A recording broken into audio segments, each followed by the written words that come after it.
নমস্কার, আমার বাগানে আপনাকে স্বাগত। আজ দেখাবো আখ গাছ। আখ এক ঘাস এবং বাঁশ জাতীয় গাছ, মানে ঘাস এবং বাঁশ একই পরিবারের মধ্যে পড়ে।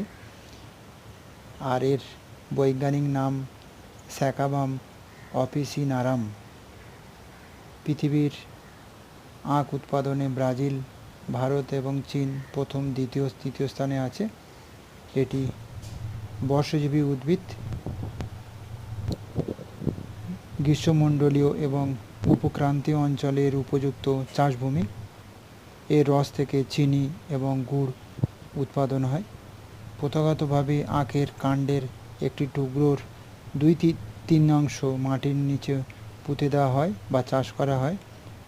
তবে ইদানিংকালে বৈজ্ঞানিক পদ্ধতিতে গবেষণাগারে টিস্যু কালচারের মাধ্যমেও আখের